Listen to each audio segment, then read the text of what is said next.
Hello बच्चों, welcome back to my channel. कैसे हैं आप सब लोग। आज हम लोग नया सब्जेक्ट स्टार्ट कर रहे हैं जिसमें हम पढ़ेंगे इनकम टैक्स या फिर इनकम टैक्स लाइन अकाउंट्स उसके बारे में। तो आज हमारी इंट्रोडक्शन क्लास रहेगी इनकम टैक्स क्या होता है। दो चीजों से है आपका मिलके बना इनकम और टैक्स। तो इनकम के बारे में पहले समझेंगे, इनकम क्या होती है, कैसे इनकम कैलकुलेट की जाती है, कैसे उस पर टैक्स लगाया जाता है, प्रीवियस ईयर क्या होता है, असेसमेंट ईयर क्या होता है, कोई व्यक्ति कैसे करदाता बनता है, कैसे वो एसएससी बनता है। तो ये आज की वीडियो में हम पढ़ेंगे कि क्या टैक्स रेट्स चल रही हैं। तो आइए वीडियो को शुरू करते हैं, लेकिन शुरू करने से पहले जिन बच्चों ने सब्सक्राइब नहीं किया है सब्सक्राइब कर लीजिएगा, और किसी तरह की वीडियोस चाहिए होंगी तो मुझे कमेंट करिएगा, और वीडियो अच्छी लगेगी तो लाइक भी कर दीजिएगा। आइए शुरू करते हैं। तो इनकम टैक्स है क्या, आयकर है क्या। सबसे पहले तो ये समझना इम्पोर्टेंट होता है किसी भी सब्जेक्ट की, अगर मेन उसके जो की पॉइंट्स होते हैं उसको अगर हम समझ लें तो सब्जेक्ट को पढ़ना हमारे लिए आसान हो जाता है। वैसे तो ये इनकम टैक्स जो है आपका पूरा का पूरा जो इनकम टैक्स एक्ट है 1961 उसके अकॉर्डिंग ही इसमें जितने सेक्शंस हैं उसी के बेसिस पे आपका रहेगा स्टार्ट से एंड तक। लेकिन इसमें कुछ रूल्स भी रहते हैं और साथ ही इसके न्यूमेरिकल भी आते हैं जो काफी इंपॉर्टेंट होते हैं।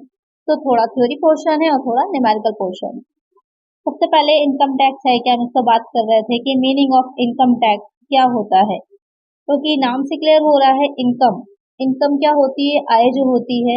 तो कोई भी व्यक्ति किसी भी आय को किसी वर्ष में जो अर्न कर रहा है, कमा रहा है, अलग अलग सोर्सेस से, बहुत तरीके होते हैं। कुछ लोग बिजनेस कर रहे होते हैं, कोई जॉब कर रहे होते हैं तो उनको सैलरी मिलती है, कहीं पर काम कर रहे होते हैं एज ए वर्कर तो उनको वेजेस मिल रही होती हैं, कोई डॉक्टर है, कोई इंजीनियर है।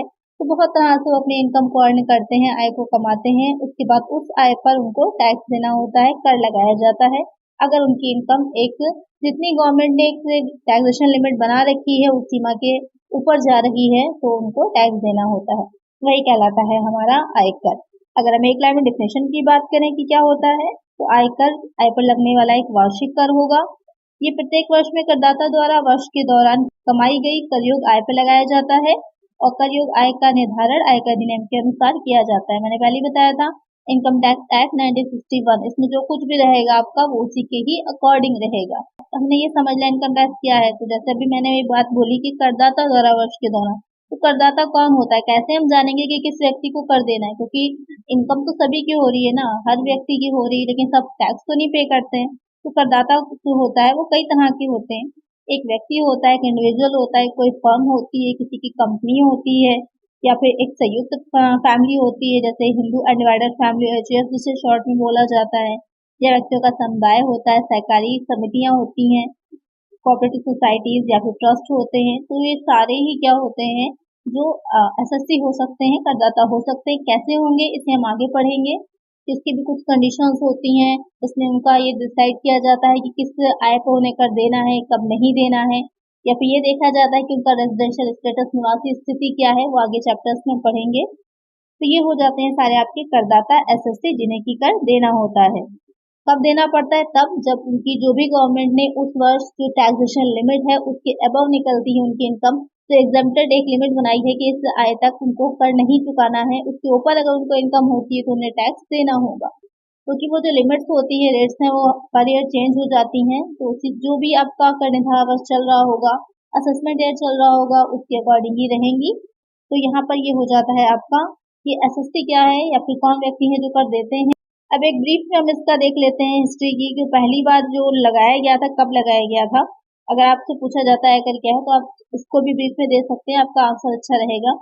कि जो फर्स्ट टाइम लगाया गया था इनकम टैक्स वो 1857 की जो क्रांति हुई थी, स्वतंत्रता संग्राम हुआ था, आप सबको ने पढ़ा होगा 10th या 12th में इसके बारे में, कि जो 1857 में स्वतंत्रता संग्राम हुआ था एक, उसमें जो क्षतिपूर्ति, उसमें जो हानियां हुई थी, जो लॉसेस हुए थे, उसको रिकवर करने के लिए गवर्नमेंट ने लगाया था। सबसे पहले किसने लगाया था, जो जेम्स विल्सन थे उन्होंने लगाया था 1860 में। तो ये आपका फर्स्ट टाइम लगाया गया था, और आज के टाइम जो चल रहा है बाद में संशोधन होते रहे हैं, और अभी जो आपका करंट में चल रहा है वो 1961 चल रहा है, 1961। और ये 1 अप्रैल 1962 से लागू हुआ था। ये आयकर अधिनियम आपका इनकम टैक्स एक्ट है 1961, लेकिन ये जो लागू किया गया था, इन्फोर्समेंट किया गया था, इन्फोर्स किया गया था, वो 1 अप्रैल 1962 में किया गया था। तो ध्यान में रखिएगा ये भी। तो ये हो गया हमारा कि आयकर क्या है, व्हाट इज इनकम टैक्स। अब देखते हैं कि आयकर लगाने की विधि क्या है, तो उसका एक प्रोसेस होती है उस प्रोसेस के अकॉर्डिंग होता है, और यही प्रोसेस आप अभी आगे पढ़ेंगे चैप्टर वाइज अलग अलग। सबसे पहले क्या होता है, 5 शीर्षक होते हैं, 5 हेड्स होते हैं, उन 5 हेड से इनकम को कैलकुलेट किया जाएगा। पहला हेड हो जाएगा इनकम फ्रॉम सैलरी, वेतन से आय। दूसरा हेड हो जाएगा मकान संपत्ति से आय, इनकम फ्रॉम हाउस प्रॉपर्टी। तीसरा हेड हो जाएगा जो बिजनेस इनकम या फिर जो रिसिप्ट होती हैं बिजनेस प्रोफेशन से, व्यापार अथवा पेशे के अलावा प्राप्तियां। फिर आ जाता है इनकम फ्रॉम कैपिटल गेन, पूंजी लाभ जो होता है। फिर इनकम फ्रॉम अदर सोर्सेज, यानी कि जो इसके अलावा जो भी सोर्सेज होते हैं जिस भी तरह से इनकम हो रही है वो आपकी आ जाएगी इनकम फ्रॉम अदर सोर्सेज में, अन्य साधनों से आएंगे। तो इन पांचों हेड से क्या किया जाता है, इनकम को कैलकुलेट किया जाता है, तब आपकी निकल के आती है ग्रॉस टोटल इनकम, सकल कुल आय निकल करके आती है। उसके बाद अब इस पर डायरेक्ट कर नहीं लगा दिया जाता। इसके पांचों शीर्षक से आय को कलेक्ट कर लेने के बाद आपकी जो सेक्शन 80C से 80U तक दे रखी हैं उसमें जो डिडक्शन होती हैं हम उनको देते हैं। बहुत इंपॉर्टेंट है 80C से 80U तक की, खाली आपकी एग्जाम में अलग अलग सेक्शन ही पूछ लेता है। 80G काफी पूछी जाती है, 80D काफी पूछी जाती है। आगे मैं आपको पढ़ाऊंगी जो वो चैप्टर आपका आएगा, काफी इंपॉर्टेंट है वो भी। तो यहाँ पर उसके जो भी सेक्शंस में डिडक्शंस आती है उनको लेस किया जाता है, तब आपकी निकल के आती है टोटल इनकम यानी कि कुल आय। उसके बाद क्या करते हैं, कुल आय निकल आने के बाद ये डिफरेंस होता है आपका ग्रॉस टोटल इनकम और टोटल इनकम में। जो ग्रॉस टोटल इनकम होती है वो सिर्फ आपकी पांचों हेड की टोटल इनकम होती है, और जो टोटल इनकम होती है जब आप 80C से 80U तक की डिडक्शंस को ग्रॉस टोटल इनकम में से लेस कर देते हैं तो आपकी निकल के आती है टोटल इनकम। अब टोटल इनकम पर ही क्या लगाया जाता है, टैक्स लगाया जाता है। उसके बाद कैसे लगाया जाता है, तो यहाँ पर बहुत से जो आपने हेड पढ़े हैं उसमें भी अलग अलग लगाया जाता है। जैसे कि कैपिटल गेन है, उसमें जो लॉन्ग टर्म कैपिटल गेन होती है उस पर अलग लगता है, शॉर्ट टर्म कैपिटल गेन पे अलग लगता है। इनकम फ्रॉम सोर्सेस में जो आपकी लॉटरी से होती है उसका 30% अलग लगाया जाता है। तो इन सबको अलग कैलकुलेट करने के बाद इनकी जो आय आई है टोटल इनकम से लेस करी जाती है, उसके बाद अलग से टैक्स लगाया जाता है। अभी आगे आप पूरी प्रोसेस समझेंगे। तो उसके बाद आपका टैक्स लायबिलिटी निकल करके आती है। तो इस तरह से टैक्स लगाया जाता है किसी इनकम पर, यही पूरी प्रोसेस आप पढ़ेंगे इस इनकम टैक्स में। चलिए ये तो हमने समझ लिया कि आयकर कैसे लगाया जाता है। अब हम समझते हैं कि इस आयकर की विशेषताएं क्या है। Characteristics of income tax, direct ये क्वेश्चन पूछता है कि आयकर क्या है, इसकी विशेषताएं बताइए। तो विशेषताओं की बात करें तो पहली तो निकल के आ गई प्रत्यक्ष कर है, क्योंकि आपको पता होगा इंडिया में दो तरह के कर लगते हैं, एक डायरेक्ट टैक्स होता है, दूसरा इनडायरेक्ट टैक्स होता है। जो प्रत्यक्ष कर होता है यानी कि जो डायरेक्ट टैक्स है वो इस तरह का टैक्स है जो किसी दूसरे व्यक्ति पर नहीं ट्रांसफर किया जा सकता, नहीं शिफ्ट किया जा सकता। उसको आपको ही यानी कि जिस व्यक्ति पर लगाया गया है उसी व्यक्ति को ही उसको पे भी करना पड़ता है, वो किसी दूसरे पर ट्रांसफर नहीं कर सकता। इसीलिए वो क्या कहलाता है, डायरेक्ट टैक्स कहलाता है। और इनकम टैक्स जो है वो आपका एक डायरेक्ट टैक्स है। इनकम का एक बहुत बड़ा सोर्स होता है इनकम टैक्स, आज के टाइम में तो बहुत ही ज्यादा। सेकंड है इसका केंद्रीय कर है, ये सेंट्रल गवर्नमेंट लगाती है, हमें सेंट्रल और स्टेट गवर्नमेंट अलग अलग टैक्स लगाती है, और जो आपका इनकम टैक्स है वो सेंट्रल गवर्नमेंट लगाती है, केंद्र सरकार लगाती है। फिर आ जाता है कुल आय पर कर, जो टैक्स लगाया जाता है वो टोटल इनकम पर लगाया जाता है। मैंने समझा दी आपको कि जो कुल आय ही निकल के आती है वही कर योग आय टैक्सेबल इनकम भी होती है, ना कि ग्रॉस टोटल इनकम जो निकली थी वो रहेगी, तो टोटल इनकम पर लगाया जाता है। फिर आता है कर मुक्त सीमा। कर मुक्त सीमा यानी कि जो टैक्स फ्री लिमिट होती है, एग्जेम्प्टेड लिमिट होती है, जैसे मैंने पहले ही बताया था हर साल चेंज हो जाती है। अगर हम कर निर्धारण वर्ष 22-23 यानी जो असेसमेंट ईयर आपको 2022-23 है उसकी बात करें तो यहाँ पर 3 तरह से दिया गया है।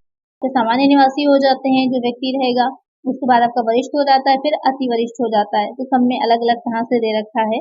अभी हम पढ़ेंगे आगे जो टैक्स रेट के बारे में, तो वहां इसे डिटेल में समझेंगे। फिर आ जाता है प्रगतिशील कर की दरें, क्योंकि हमारे यहाँ जो टैक्स लगाया जाता है वो बढ़ती हुई दरों से लगाया जाता है। एग्जेम्प्टेड जितना है, जैसे मान लिया हमने एक व्यक्ति के लिए 2,50,000 है आपकी एग्जेम्प्टेड लिमिट, इसके ऊपर जितनी भी उसकी इनकम होती जाएगी उसको उसी के अकॉर्डिंग टैक्स रेट उसका बढ़ता चला जाएगा। 5% है, 10% है, 15% है, इस तरह से आगे उसकी जो टैक्सेशन रेट्स हैं वो बढ़ती चली जाती हैं। फिर आ जाता है, ऐसा इसलिए किया जाता है क्योंकि जब ये होता है कि इनकम में काफी डिफरेंस होता है तो टैक्स लगा करके ये रहता है कि जिन लोगों को ज्यादा इनकम हो रही है उनसे ज्यादा टैक्स वसूला जा सके, जिससे कि आय का या धन का समान वितरण हो सके और सब एक बराबरी के लेवल पे आ सके, इसलिए ऐसा किया जाता है। अधिभार जो होता है सरचार्ज होता है, एक लिमिट से ज्यादा जब इनकम होती है तो उस पर सरचार्ज लगाया जाता है, सब पर नहीं लगाया जाता। लेकिन अगर किसी व्यक्ति की इनकम जो होती है वो वार्षिक 50 लाख से अधिक है तो उसके बाद से सरचार्ज लगना शुरू हो जाता है। लेकिन उसकी भी लिमिट्स अलग अलग हैं। 50 लाख से 1 करोड़ तक है तो 10% है, 1 करोड़ से 2 करोड़ तक है तो 15% है। अभी आगे हम इसके बारे में भी पढ़ेंगे कि सरचार्ज जो होता है वो कैसे लगाया जाता है या उसकी क्या रेट्स होती हैं। उसके बाद क्या है, स्वास्थ्य एवं शिक्षा उपकर हेल्थ एंड एजुकेशनल सेस भी लगाया जाता है, जो कि अब आज के टाइम में जो है वो 4% है। जब आप टैक्स लायबिलिटी निकाल लेते हैं पूरी तो उसके बाद उसका 4% और ऐड किया जाता है। उसके बाद टैक्स चार्ज किया जाएगा, जिससे कि जो भी पैसे उससे आते हैं जो 4% एक्स्ट्रा है वो हेल्थ और एजुकेशन पे जाते हैं। गवर्नमेंट की जो होती है वो इस पर खर्च करती है। फिर आता है कर भार। कर भार जो होता है अब ऐसे है प्रगतिशील दरों से लगाया जाता है, बढ़ती हुई उस पर लगाया जाता है, जैसे कि धनी व्यक्ति जो है उन पर ज्यादा कर भार पड़े और जो मिडिल क्लास फैमिलीज हैं जिनकी इनकम कम है उन पर कम टैक्स रेट है।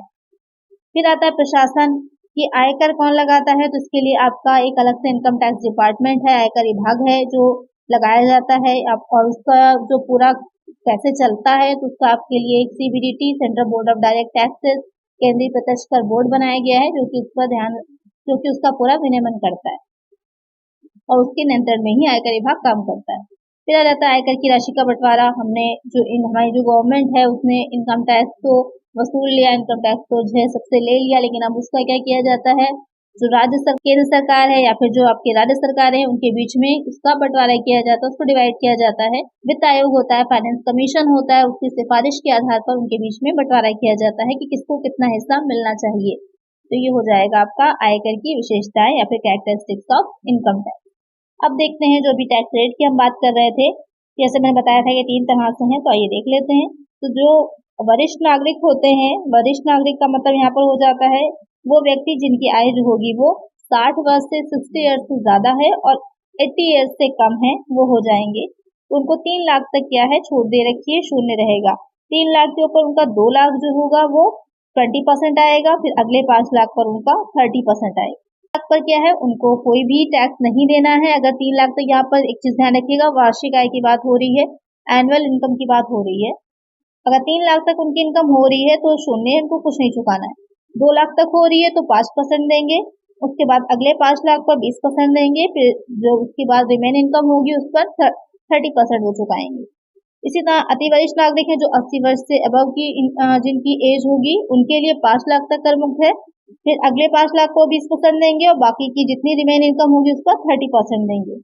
एक इंडिविजुअल के लिए जिसमें आपका हिंदू भारित परिवार भी आ जाता है, व्यक्तियों का समूह आ जाता है, व्यक्तियों का संघ आता है, उनको 2,50,000 तक कर की छूट है, जिसपे उनको कोई भी टैक्स नहीं देना है। इसके ऊपर अगले 2,50,000 पर 5% है, फिर अगले 5 लाख पर उनको 20% देना है, फिर रिमेन इनकम जो होगी उस पर 30% की दर से उनको देना होगा। तो ये हो जाती है आपकी टैक्स रेट जो आज के टाइम में अभी आपकी करंट में चल रही हैं। आगे आने वाले वर्षों में बदल सकती हैं, गवर्नमेंट जैसी भी पॉलिसी लाएगी उसके अकॉर्डिंग चेंज हो सकती हैं। अब देख लेते हैं कि जो सकल कुल आय की हम बात कर रहे थे उस पर आपका शॉर्ट में क्वेश्चन आता है, तो एक बार उसको देख लेते हैं कि जो सकल कुल आय है ये आपकी ग्रॉस टोटल इनकम, ये इसकी जो सेक्शन है 80B सबसेक्शन 5 है। इसमें क्या रहता है, क्या चीजें ऐड की जाती हैं, तो जो अलग अलग उनकी विभिन्न साधनों से अलग अलग सोर्सेस से जो इनकम होती है उसके टोटल को क्या कहा जाता है, ग्रॉस टोटल इनकम। अलग अलग जो आपके 5 हेड है जो भी मैंने बताए थे, वेतन से आय, मकान संपत्ति से, व्यापार तथा पेशे के लाभ एवं प्राप्तियां, पूंजी लाभ, अन्य साधनों से आय, इन 5 हेड से कैलकुलेट किया जाता है। उसके बाद जो टोटल होने पर जो इनकम आती है वही आपकी ग्रॉस टोटल इनकम हो जाती है। इसमें से कोई भी डिडक्शन नहीं दी जाती है, जो एटीसी से एटीयू तक की किसी भी तरह की कोई भी डिडक्शन इसमें नहीं दी जाती है, वो आपकी ग्रॉस टोटल इनकम है।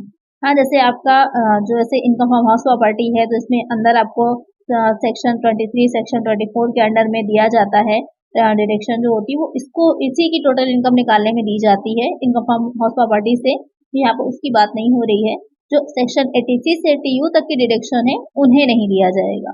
उसके बाद निकल के आ जाएगी ग्रॉस टोटल इनकम, और जो टोटल इनकम होगी सीधी सी बात है इन 5 हेड से कैलकुलेट किया हमने, उसमें से हमने 86 से 80U तक की डिडक्शन को लेस कर दिया, उसके बाद जो निकल के आई हमारी वो हो जाती है टोटल इनकम।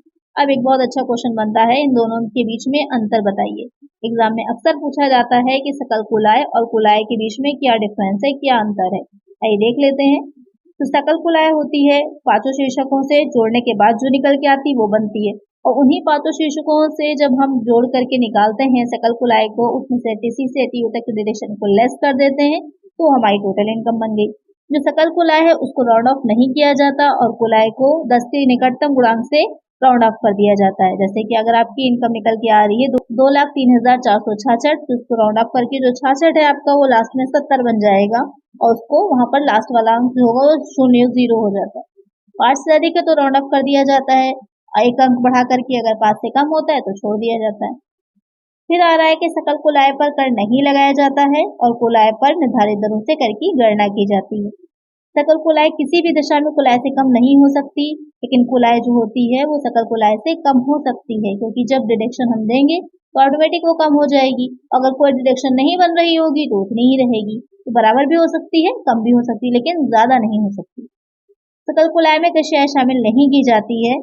जो 5,000 से अधिक की कृषि आय होने पर कुल आय में पृथक से कृषि आय जोड़कर कर निकाला जाता है। तत्पश्चात कृषि आय पर कर की छूट निर्धारित विधि से दी जाती है, क्योंकि यहाँ पर जो आपकी हमारे इंडिया में एग्रीकल्चर इनकम टैक्सेबल नहीं होती है, तो यहाँ पर हम जितनी भी होगी 5,000 तक जो होती है वो टैक्सेबल नहीं होती, तो उससे अधिक की अगर इनकम होती है तो यहाँ पर हम टोटल इनकम में उसे ऐड करते हैं तो एग्रीगेट इनकम निकल के आती है। उसके बाद हम उसमें से टैक्सेबिलिटी निकाल लेते हैं, उसके बाद लास्ट में उससे हम छूट दे देते हैं, तो वो हो जाती है हमारी आपकी टोटल इनकम। तो यहाँ पर इसके बीच में ये डिफरेंस था, एक बार देख लीजिएगा, इसका स्क्रीनशॉट ले लीजिएगा, ये पूछा जाता है एग्जाम में तो अच्छे से इसको तैयार कर लीजिएगा। अब बात करते हैं कि करदाता कौन है। अलग से एग्जाम में पूछा जाता है क्वेश्चन कि करदाता कौन है, या माना हुआ करदाता किसे कहते हैं, या फिर चूक में करदाता किसे कहा जाता है। तो एसएससी की बात करें तो उसके सेक्शन पर भी ध्यान रखिएगा, एग्जाम में सेक्शन भी पूछता है। सेक्शन 2 सब सेक्शन 7 है, जिसमें आपको करदाता के बारे में दे रखा है। तो वो कौन से व्यक्ति हैं जो करदाता माने जाते हैं, एसएससी माने जाते हैं। तो कर अथवा कोई अन्य राशि के लिए उत्तरदायी, यानी कि उनको कोई कर या फिर कोई और राशि जैसे ब्याज है या अर्थदंड है अगर चुकाना है, उस व्यक्ति के आय के निर्धारण के लिए कार्यवाही आरंभ कर दी गई हो तो वो करदाता माना जाएगा। उस व्यक्ति पर किसी व्यक्ति की आय के निर्धारण के लिए कार्यवाही आरंभ कर दी गई हो, यानी कि जरूरी नहीं है अपनी ही आय हो, किसी अन्य व्यक्ति की आय के लिए भी उस पर कार्रवाई की जा सकती है।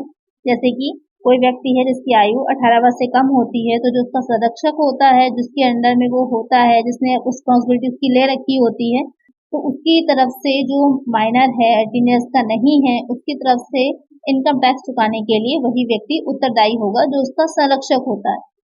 उस व्यक्ति द्वारा कर की वापसी के लिए कार्यवाही आरंभ कर दी गई है, उसकी स्वयं की हानि निर्धारित करने के लिए उस पर कार्यवाही आरंभ कर दी गई हो, उसको माना हुआ करदाता मान लिया गया हो या फिर उसको चूक में करदाता मान लिया गया हो, इन सारी ही कंडीशंस में क्या होता है, वो व्यक्ति करदाता माना जाता है, एसएससी माना जाता है। इसको एज इट इज आपको याद करना है और ऐसे ही आपको एग्जाम में लिखना होगा। अगर पूछता है आपसे क्वेश्चन में करदाता कौन होता है। अब आते हैं कि 2 पॉइंट इसमें जो इम्पोर्टेंट है, माना हुआ करदाता कौन है, चूक में करदाता कौन है। Deemed SSC, assessee in default. तो माना हुआ करदाता क्या होता है कि कोई व्यक्ति अगर किसी दूसरे व्यक्ति की आय के लिए, दूसरे व्यक्ति की इनकम के लिए करदाता या एसएससी मान लिया जाता है तो उसे माना हुआ करदाता कहेंगे। थोड़ा कंफ्यूजिंग है, इसका एग्जाम्पल लेते हैं तब ज्यादा आसानी से समझ में आएगा हमें। जैसे समझ लीजिए कि किसी व्यक्ति की मृत्यु हो गई है, किसी की डेथ हो गई है, तो उसका जो भी उत्तराधिकारी होता है उसके पास ऑटोमेटिक उसकी संपत्ति चली जानी है।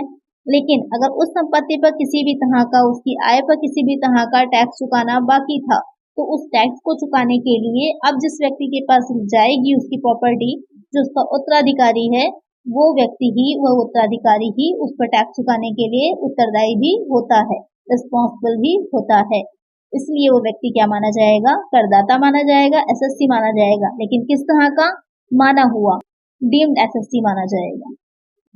और कौन सी कंडीशंस हो सकती हैं कि प्रतिनिधित्व करने वाला व्यक्ति, यानी कि जो रिप्रेजेंटेट कर रहा है, कोई अवयस्क है तो उसका संरक्षक, जैसे कि अभी मैंने आपको एग्जांपल दिया। फिर आ जाता है चूक में करदाता, एसएससी इन डिफॉल्ट, कि जरूरी नहीं कि माना जाए, कभी कभी चूक की वजह से, किसी गलती की वजह से भी उसे करदाता माना जा सकता है या उस पर उसका उत्तरदायित्व कर चुकाने का डाला जा सकता है। क्या सिचुएशंस होती हैं कि ऐसा कार्य, जो कार्य उस व्यक्ति को करना था लेकिन उसने नहीं किया, तो इस कंडीशन में भी उसको करदाता माना जा सकता है। जैसे कि अगर हम बात करें कि अगर कोई व्यक्ति को ये उत्तरदायित्व था कि उसको दूसरे व्यक्ति को कोई अमाउंट ट्रांसफर करने से पहले उस पर टैक्स को डिडक्ट कर लेना था, लेकिन ऐसा उसने नहीं किया, तो इसलिए वो व्यक्ति चूक में करदाता माना जाता है। जैसे कि कोई कंपनी है, उसे दूसरे व्यक्ति को कुछ ट्रांसफर करना था अमाउंट, लेकिन उसको ट्रांसफर करने से पहले उसमें से टैक्स काट करके उसे गवर्नमेंट को पे करना था, लेकिन उसने नहीं किया। इस वजह से वो व्यक्ति, जो कंपनी है, वो मानी जाएगी चूक में करदाता, एसएससी इन डिफॉल्ट। तो ये हो जाता है आपका माना हुआ करदाता और चूक में करदाता। ये भी अक्सर पूछा जाता है एग्जाम में। कभी कभी ये भी पूछते हैं कि कर निर्धारण वर्ष क्या है या फिर गत वर्ष क्या है। बहुत ही सिंपल सा है, दोनों में थोड़ा सा डिफरेंस है। जो आपका असेसमेंट ईयर होता है 12 मंथ की ही अवधि रहती है, 12 वर्ष की अवधि रहती है। तो ये शुरू होता है आपका 1 अप्रैल से 31 मार्च तक। जो कैलेंडर ईयर होता है वो 1 जैन से शुरू होता है, वो 1 जैन से दिसंबर तक चलता है आपका। लेकिन जो फाइनेंशियल ईयर होता है, वित्तीय वर्ष होता है, वो 1 अप्रैल से 31 मार्च तक चलता है। तो वो वर्ष जिसमें किसी व्यक्ति की या किसी करदाता की गत वर्ष की आय पर, प्रीवियस ईयर की इनकम पर टैक्स लगाया जाता है, वो वर्ष क्या कहलाता है? कर निर्धारण वर्ष कहलाता है, असेसमेंट ईयर कहलाता है। जिस वर्ष की इनकम पर वो कर दे रहा होगा वो उसका गत वर्ष हो जाता है, प्रीवियस ईयर कहलाता है। अवधि उसकी भी आपकी 1 वर्ष ही रहती है। ये हो जाएगा कि कर निर्धारण वर्ष और गत वर्ष। एक क्वेश्चन और इसमें पूछा जाता है स्थायी खाता संख्या के बारे में। परमानेंट अकाउंट नंबर पैन संख्या क्या होती है, एक बार उसको भी देख लीजिए। एग्जाम में काफी क्वेश्चन पूछा जाता है ये, क्योंकि जो कर निर्धारण अधिकारी होते हैं किसी व्यक्ति की पहचान के लिए उसे एक पैन नंबर अलॉट किया जाता है। इसे परमानेंट अकाउंट नंबर कहते हैं, स्थायी खाता संख्या कहते हैं। ये जो होता है ये 10 अल्फा न्यूमेरिक कैरेक्टर का होता है, यानी कि 10 उसका डिजिट का रहता है। अल्फा न्यूमेरिक यानी कि कुछ आपके अल्फाबेट्स होते हैं, कुछ न्यूमेरिक नंबर्स भी होते हैं। जिन लोगों के पास पैन कार्ड होगा आप लोग जानते ही होंगे, उसमें नंबर्स किस तरह से दे रखे होते हैं। पैन के लिए प्रार्थना पत्र एक एप्लीकेशन दी जाती है। अगर करदाता को पैन अभी तक नहीं इशू हुआ है तो वो इशू करवाने के लिए एप्लीकेशन देता है, जिसका कि फॉर्म रहता है 49A। इस फॉर्म के अकॉर्डिंग वो पैन जारी करने के लिए एक प्रार्थना पत्र दे सकता है, एप्लीकेशन दे सकता है। उसके बाद जो कर निर्धारण अधिकारी होता है वो ये चीज देखता है कि उसे उस व्यक्ति को पैन नंबर अलॉट करना है या नहीं करना है। उसके बाद उसको वो पैन नंबर अलॉट कर दिया जाता है। तो आज की वीडियो में हमने पढ़ा कि जो हमारा इनकम टैक्स है वो क्या रहता है, उसकी क्या विशेषताएं होती हैं, करदाता कौन होगा, जो प्रीवियस ईयर है और फाइनेंशियल ईयर है या कर निर्धारण वर्ष होता है, असेसमेंट ईयर होता है, वो क्या होगा। नेक्स्ट वीडियो में हम पढ़ेंगे कि कृषि आय एग्रीकल्चर इनकम क्या होती है। एग्रीकल्चर इनकम में भी कुछ इनकम बिजनेस इनकम कभी कभी मानी जाती है, कुछ इनकम मानी जाती है आपकी उसमें एग्रीकल्चर पार्ट, तो उसको हम पढ़ेंगे। और कौन सी इनकम कृषि आय पूरी तरह होगी, कौन सी बिजनेस इनकम होती है, इसको समझेंगे। तो नेक्स्ट वीडियो का टॉपिक आपका एग्रीकल्चर इनकम रहेगा। तो आज की वीडियो में इतना ही। आई होप आपको वीडियो अच्छी लगी होगी। अगर वीडियो अच्छी लगी है तो लाइक कर दीजिएगा और इसी तरह के और वीडियोस के लिए चैनल को सब्सक्राइब कर लीजिएगा। मिलते हैं नेक्स्ट वीडियो में। Thank you.